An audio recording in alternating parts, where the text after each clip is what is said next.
Live on DSTV channel 421, Go TV channel 125 across all our social media handles. We're Joy News on TV. Good morning and welcome to NewsDesk. My name is Faustina Safo. Coming up on NewsDesk, Greater Accra Regional Minister to reintroduce National Sanitation Day to rid the nation's capital of filth. The reintroduction of the National Sanitation Day and the Cleanest City Award will promote a competitive and responsible approach to environmental sanitation. Have a conversation on that this morning on NewsDesk. Also coming up, Lands and Natural Resources Minister vows to be relentless in his fight against illegal mining. Make sure we bring a stop to illegal mining. And in the process, make sure the destruction of our forests and our environment and our water bodies is basically brought to an end. These plus some business updates on your decks this morning. My name is Faustina Saf. It's a good time to take a seat and please be my guest.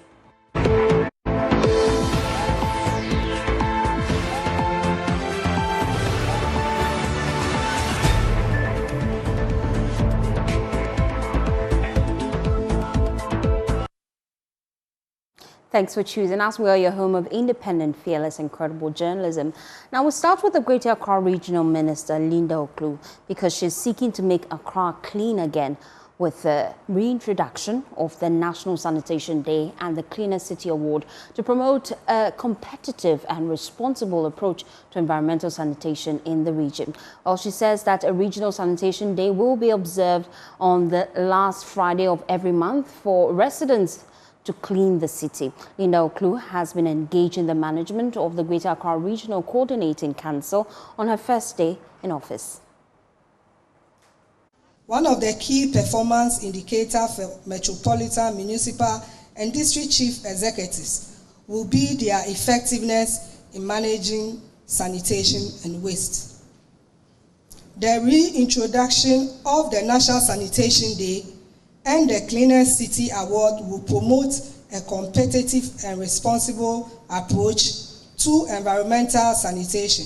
In line with this, there will be a Regional Sanitation Day on the last Friday of every month.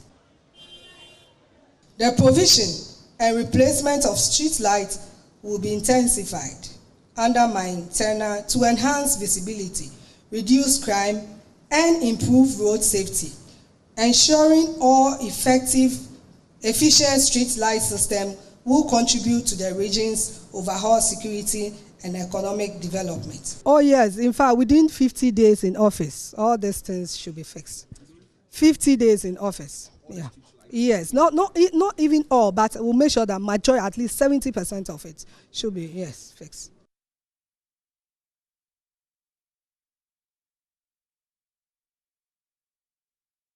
Making Accra clean again. How achievable is this goal set by the Greater Accra Regional Minister? Well, let's broaden the conversation. Bring in Patrick Apoya, is water and sanitation hygiene expert. Thank you for your time here on NewsDesk. I also have Amma Oforenchi. She's Executive Director, Environmental Services Providers Association. Well, I'll start with Amma. Making Accra clean again. How feasible is this target?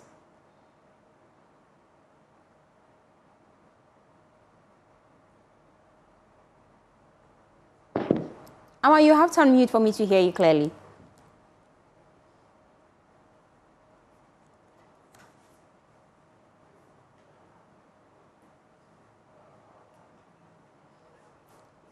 Well, whilst we work on that, Amma, and I'm hoping you unmute for me, let me also bring in Apoya this time. I'm just wondering, this target set by the Greater Accra Regional Minister to make Accra clean again. You are a specialist when it comes to water and sanitation, so I want to find your thoughts. How achievable is this target?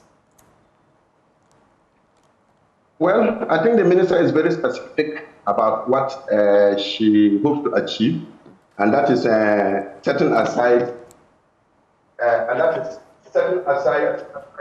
a certain day a week for a cleaner. Just a minute. We seem to be I think losing proper connection to you. If Patrick, there's an interruption. I usually get feedback when you speak. If you could work on that for me. We're just getting your thoughts. I'm sure you can position rightly and then make that point right now.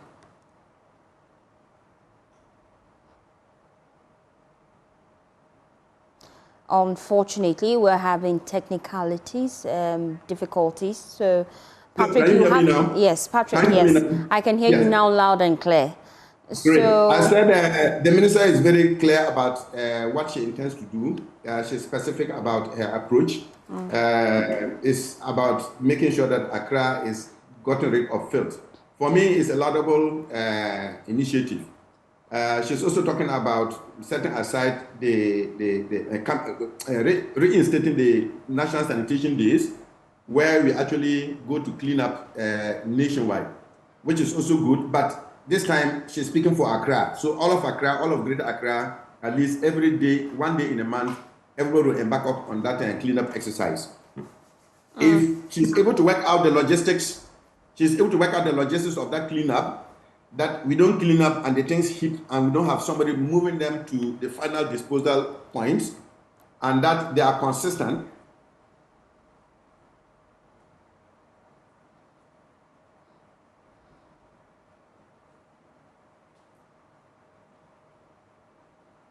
we seem to have lost connection to Patrick. Let me bring in Amma now. I'm hoping I have better connection to Amma. Your thoughts? Yes. So it will take more than that. But if she looks at it as a starting point, we support her. But if that is supposed to be the ultimate or the main solution to the filth, then I don't think it will get far. That's what I can say for now. Why don't you think it will get far? What exactly is your challenge that you foresee? The challenges facing the city is not just about what you see lying in the environment. There are issues about even the people that we have contracted to deliver the services. If we can intervene at that level, you will even see fewer or less rubbish on the streets. So how do we actually go back to ensure that the private service provider that we have contracted to make sure that they provide services actually deliver those services efficiently and effectively in a manner that we will even have few rubbish going to the gutters or to the environment. Apart from the behavior change itself starts from home. What interventions are we going to use to ensure that I don't actually send my rubbish to go and pour in the gutters or to wait for rain? When it's raining, I go and dump them in the drains, which will eventually go to the sea and come back to the coast. But to ensure that people are actually exhibiting the right behaviors, people understand why they ought to pay for services. For those who cannot pay for services, there's enough provision for them to be able to dump in the communal containers. The mechanism for ensuring those communal containers are evacuated timely are in place, and we are actually looking at a system of which the National Sanitation Day is just a tiny part. But of course, the importance of a Sanitation Day is to create that general awareness that we are worried about the environment. At the highest political level, they are watching, and they are concerned about every citizen doing his part to ensure that our environment is clean. And that's why that one alone cannot solve it, but it's an essential and necessary part to mix up with the other interventions I just talked about to be able to deal with the situation. Let me bring in Amma Oforeintwi. She's Executive Director for the Environmental Service Providers Association. Thank you so much for your time. I'm hoping I have better connection to you now and you can make that point for me. Because I know that waste collection in the Greater Accra region has always been a challenge. How do you foresee that we can make Accra clean again?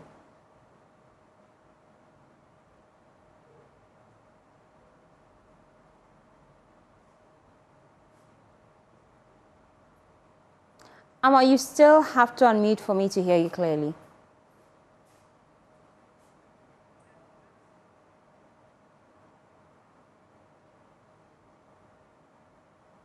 Unfortunately, Amma is still working out her connection challenges, but we'll be back to have that conversation. Thank you so much, Patrick Apoya, for joining us and sharing your thoughts on how best we can deal with the problem. I'm told I have better connection with Amma. Amma, please, can you make that point for me? I'm just wondering how best we can deal with the sanitation crisis in the Greater Accra region. And I would like you to focus on waste collection.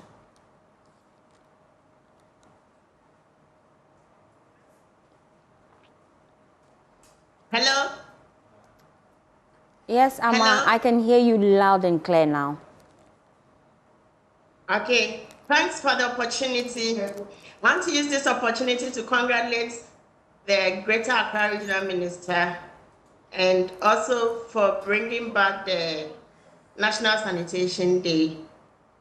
I think it's laudable, and as service providers or members of the Environmental Service Providers Association, we are going to rally behind her and give her all the support that she requires. In addition to having a National Sanitation Day, what she actually wants to promote is an education and awareness thing. Going forward, in addition to National Sanitation Day, what we need is an attitudinal change where we can create every day should be a National Sanitation Day for us.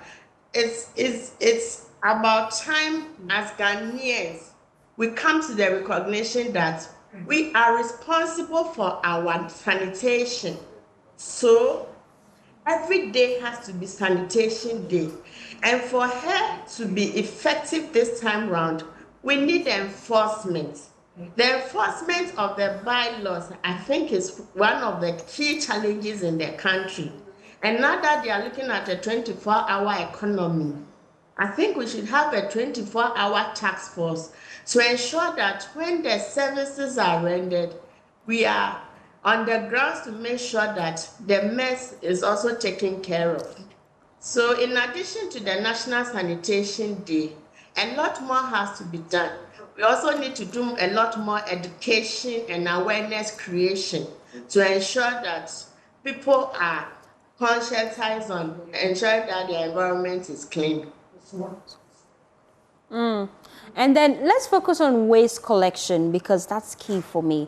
I'm wondering how effective that would be under this administration because it's one thing to ensure that you rid the streets of filth, but then collecting those wastes is also a challenge.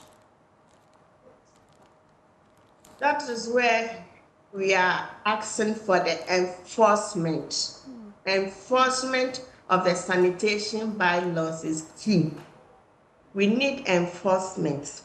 Until we get our laws enforced, as far as our sanitation bylaws are concerned, we will not be able to achieve our targets. And when it comes to the issue of sanitation, it needs a holistic approach.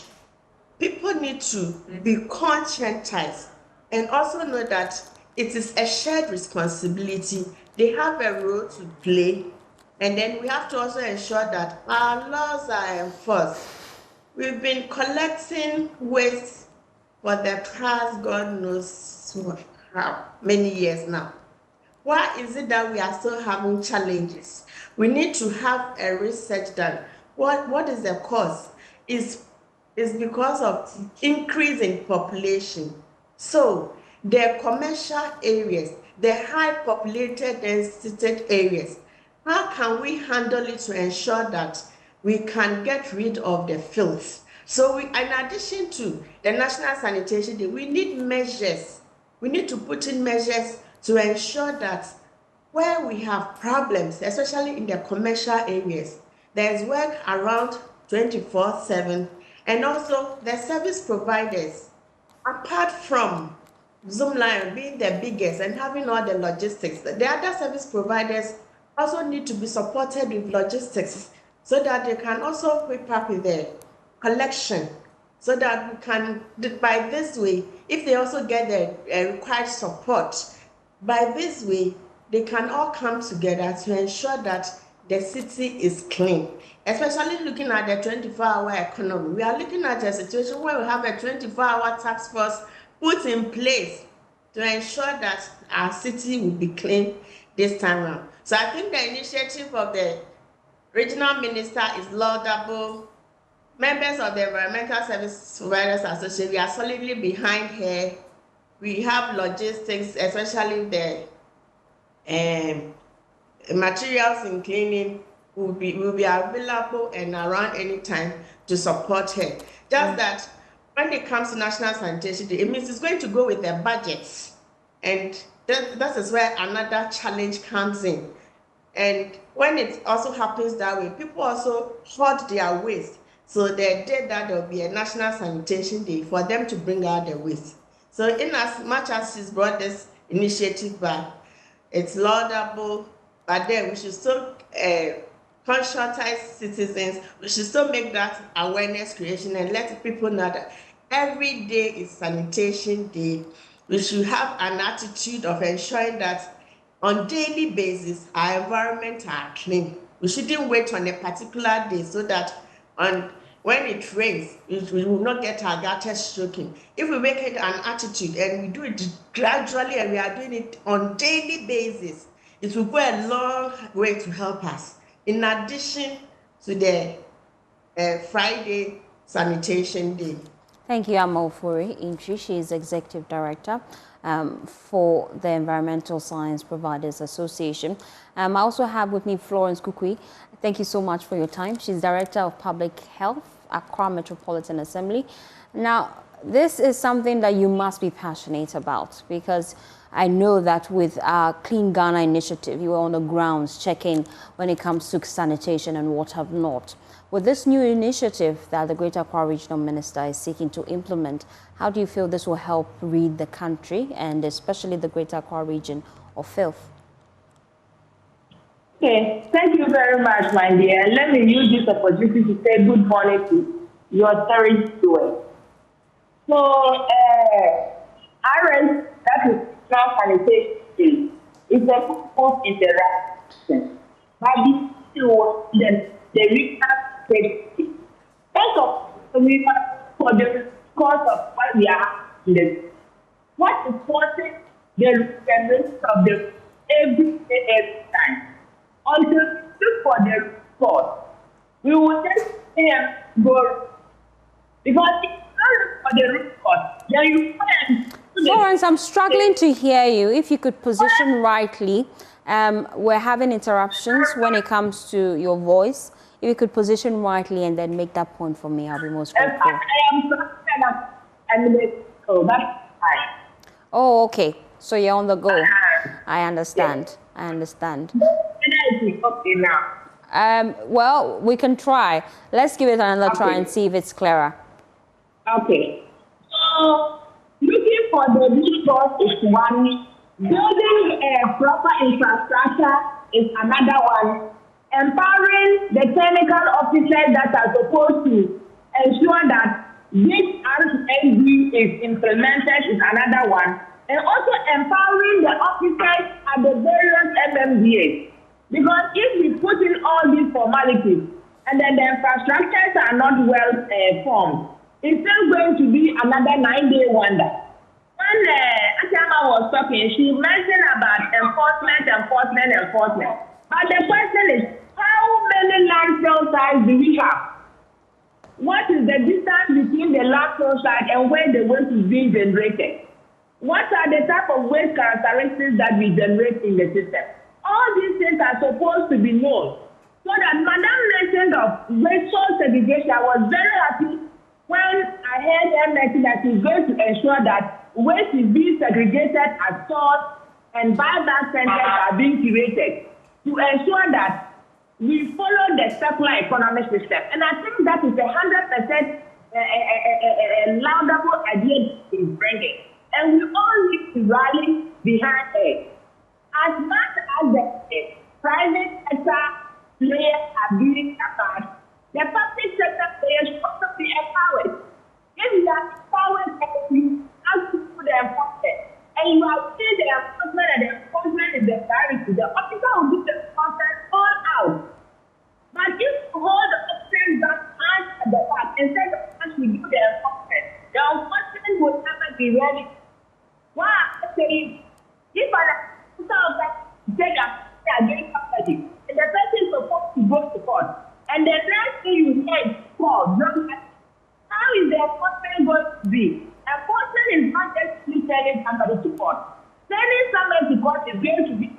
traffic education, awareness training, all these things are important. And you don't take steps in the battery.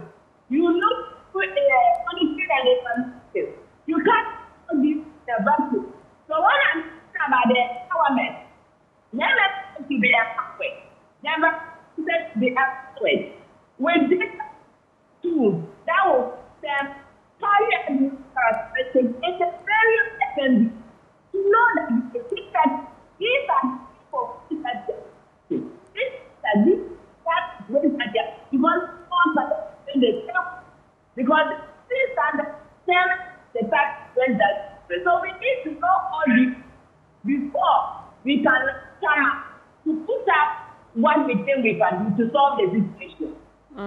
Thank you, Florence. We unfortunately have to let you go because I know you're on the go, but valid points there. Now, away from that, 6 months ago, Joy News was at the Mile 7 roundabout listening to the frustrations of motorists battling potholes on that stretch. Back then, hope lingered that the cry for help would bring relief. Today, that hope has turned into despair as the road remains untouched and a dangerous patch of craters, forcing drivers to maneuver through chaos every day. There's more in this report by Jacqueline and Smami Abua. The potholes are the main cause of traffic here. If they can help repair the roads, the traffic will be reduced.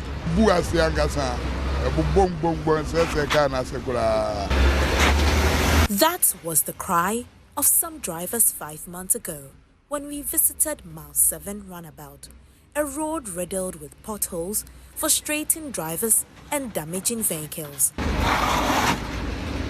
Today, the story hasn't changed.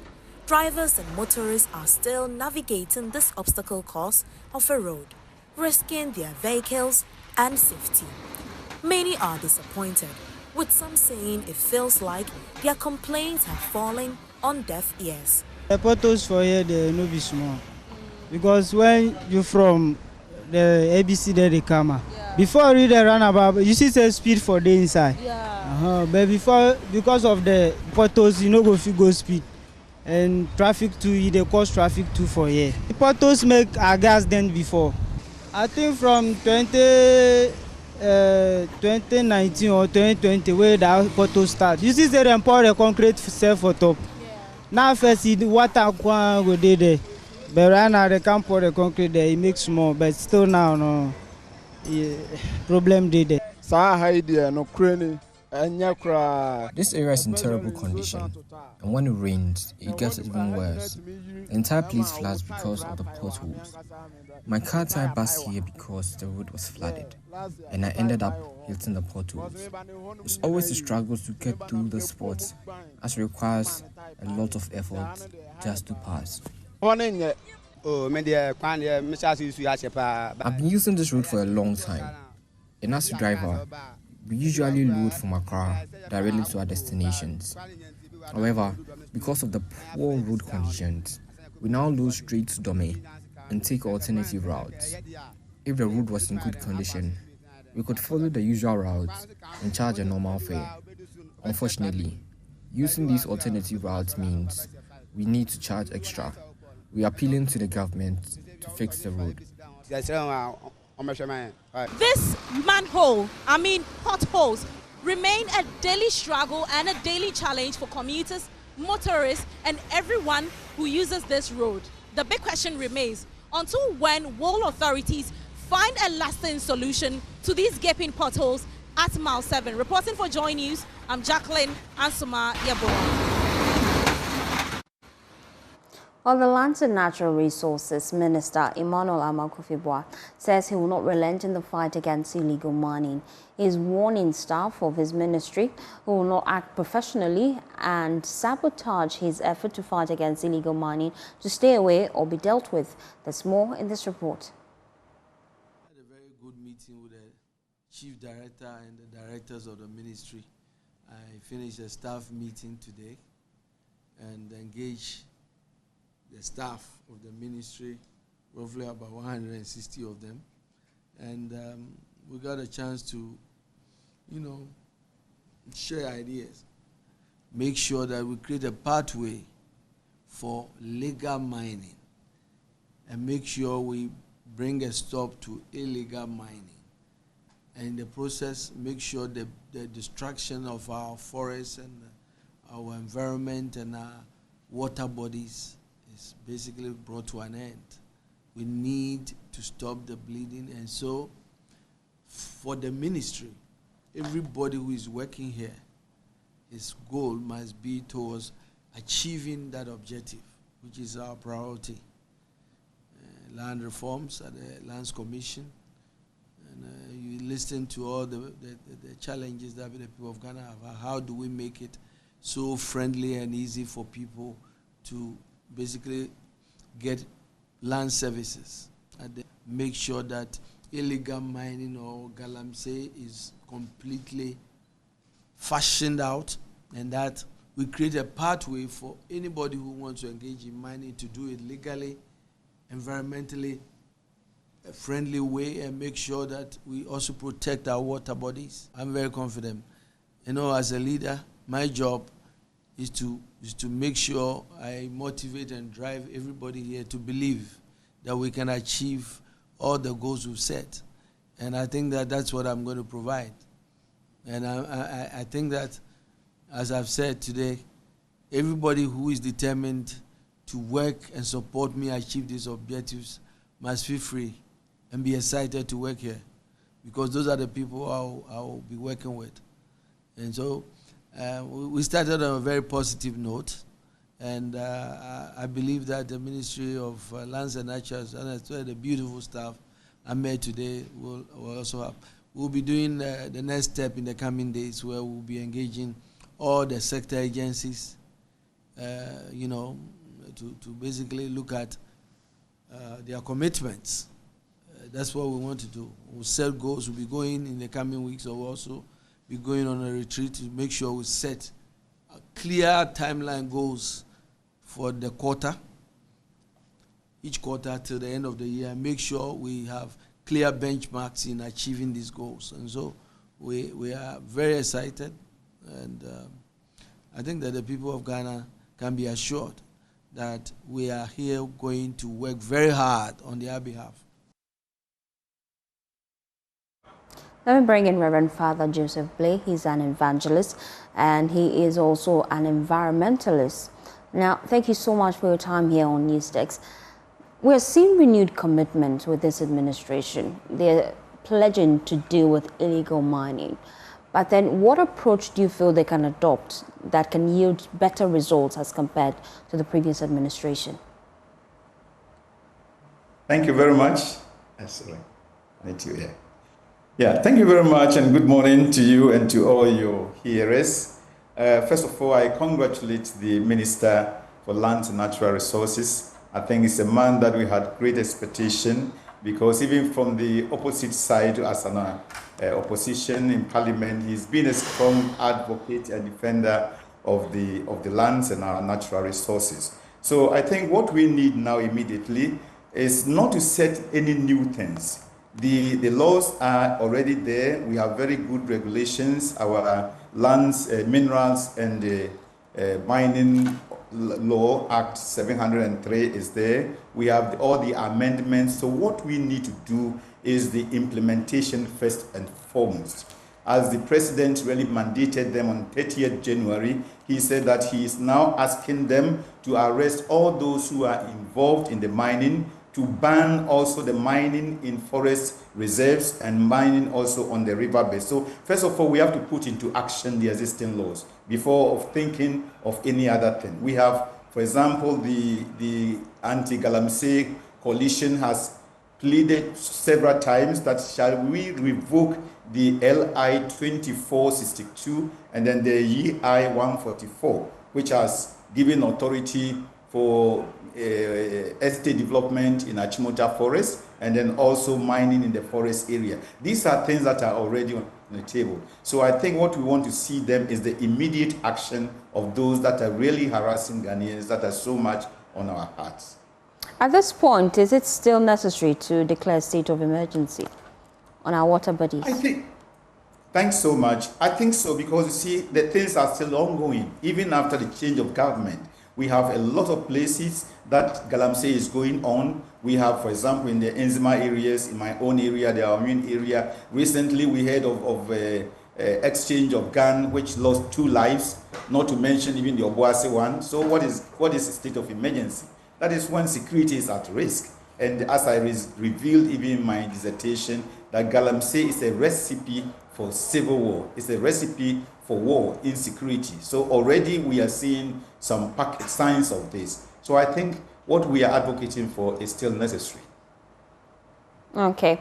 Now, as we wrap up the conversation, we know there are certain regions that are actually prone to illegal mining activities. For example, the Greater Accra region, where the Ashanti region, I beg your pardon, where you reside.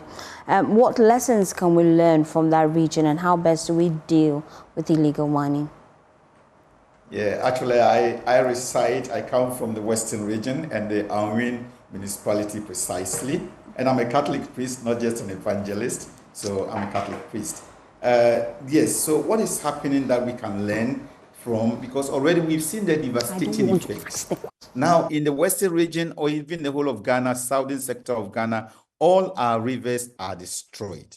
So we have no potable water from any of our water bodies. We've even seen the emptying of these poisonous waters into our ocean. So there is a lot for us to learn from. So now those areas that have not been tackled, for example, Greater Accra region, maybe, I think in the south it's only Greater Accra region. So we have to safeguard these places and make sure that they don't come.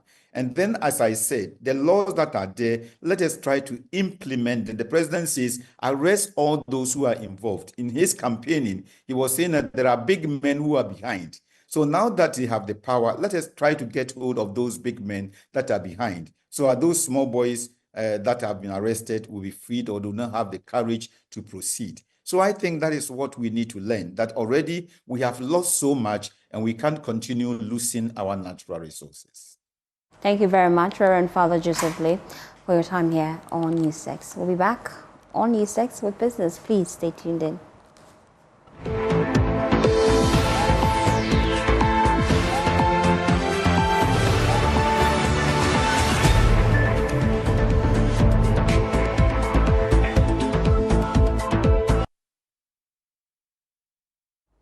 Welcome back to business here on Newsdesk. My name is Winston Taki, and now to our first business story. The Ghana Commercial Bank has allocated 3 million Ghana cedis to support traders impacted by the recent fires at Kantamanto and Techinam markets. Helen Nakai Aye was present and filed this report.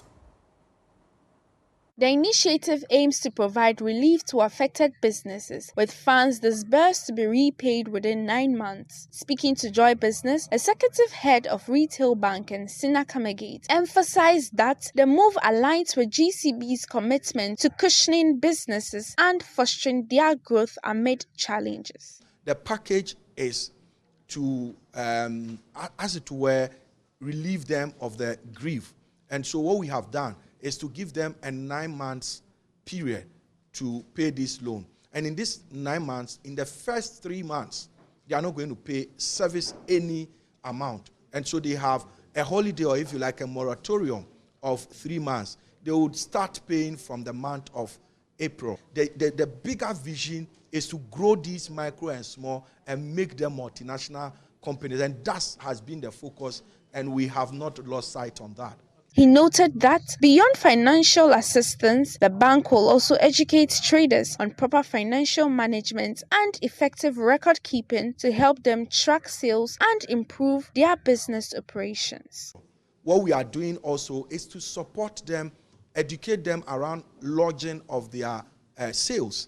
So now on daily basis, as our e-collectors have always done, they will go to them, take their sales and include them better in the financial services sector. We have observed from our engagement that some of them didn't just lose their wares, but also their cash. And as a bank that is supposed to create financial intermediation, we are worried that our customers would be keeping monies in their shop. This is not what development and growth is about. And that's why we are here today.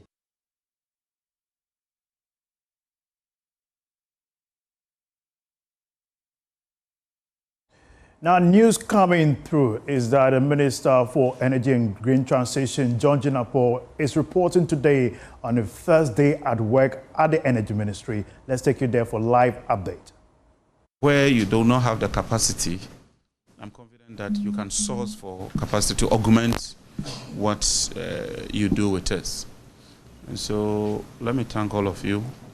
The CBM is also a major issue. I've already written a position paper to the presidency. I'm informed that the exclusivity period is elapsed.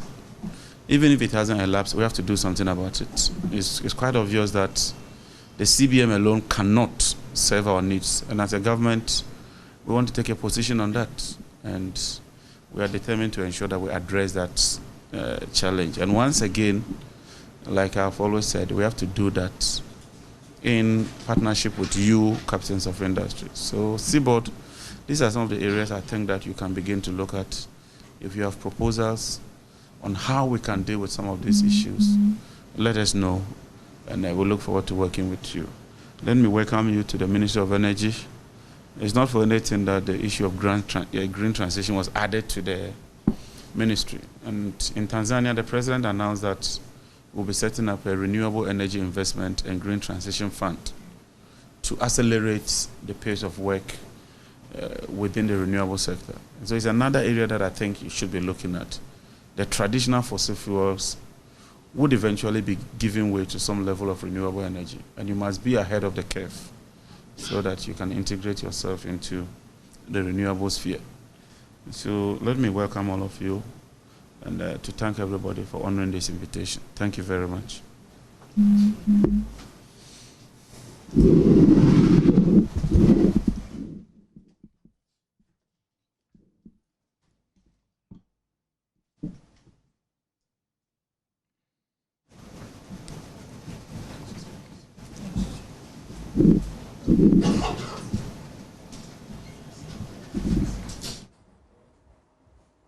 So we heard the energy minister prioritizing the fact that he's going to set up a renewable energy fund that will be spearheading the energy transition basically on renewable energy. He hinted on the fact that the fossil fuel development, which has been hugely spoken about, will be kind of go hand in hand with the energy restructuring of the nation. And he is prioritizing that such development will be a key focus of his administration as he has the energy ministry going forward.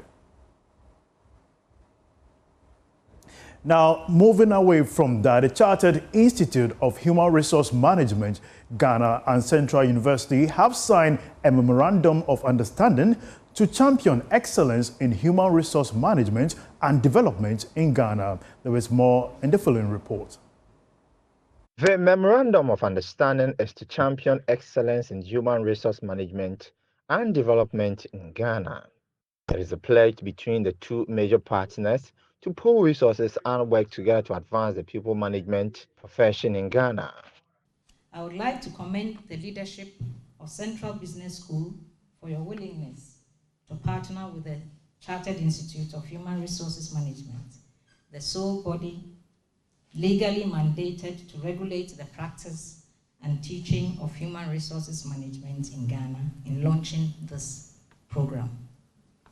This collaboration is a model of the kind of partnership we hope to see between academia and practitioners in bridging the gap between theory and practice, thereby resulting in the holistic development of HR professionals whilst pushing the frontiers of human resources management in Ghana. Chief Executive for the Institute, Dr. Francis Eduku, said the strategic collaboration between the Institute and the Central University was a model of the partnership that would bridge the gap between industry and academia. At the very heart of every organization, and it's a pivotal to the success, not only of organization, but of every country. Permit me to share an insight into the pivotal role of the HR profession in every country. According to a recent World Bank study, human resources in developed countries contribute about 62% to the gross domestic product. Natural resources contribute 20%, and production assets contribute only 18%. Vice Chancellor of the Central University, Professor Bill Pupulampu, said the collaboration between the partners was not just a formal agreement, but a shared commitment to advance knowledge, skills, and practices that were vital in an ever-evolving landscape. That's all for business here on Newsdesk. My name is Winston Taki. We have more business update for you right after this break. Stay tuned.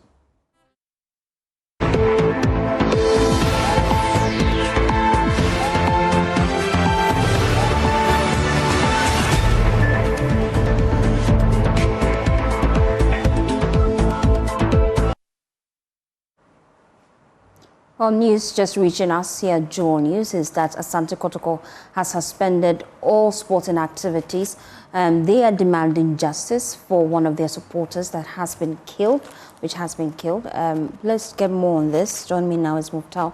Muftal, you've been following this story. What exactly are their demands?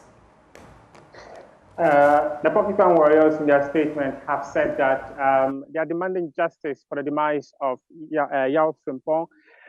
They are also calling on Accra House of Oak to join in the call to end hooliganism in Ghana football. The Porcupine Warriors actually believe that hooliganism has been a major canker that has affected the image of Ghana football, and they believe that with all stakeholders on board, they will be able to end this menace that has bedeviled Ghana football for many years. In fact, in their statement, they've mentioned that the Ghana Football Association decision to call members to a meeting on Thursday to deliberate on ways to find solutions to the challenges that have befallen Ghana football in recent times. They are going to lead that charge by demanding that the right things are done, the right policies are put in place to ensure that Ghana football gets back to its glory days. And just earlier today, Kotoko earlier had a meeting with the IGP, Inspector General of Police, the person of Akufo Dampare, before they released that statement. I'm very certain that probably the discussions they had with the police sort of suggest that maybe they will need to take further action in the interest of the club. And since the incident actually happened, supporters of the Porcupine Warriors have been demanding or calling on the leadership of the club to withdraw from the Ghana Premier League, and I'm sure that has influenced the decision of the leadership of the club to release this statement stating that they are going to suspend all footballing activities. However, players who are injured and their youth teams, they will still be available to train. But it's the first team of the club that they say that it is not going to be available to participate in any other activities until such a time they are very convinced that the right structures have been put in place and it represents the interest of everyone who is involved in the game of football. Thank you, Muftal, for providing us that update. I can't wait to have you back in the studio. Well, that's how we wrap up the bulletin here on Newsdesk. For more news, please log on to myjoyonline.com. My name is Faustina Safo. Good morning.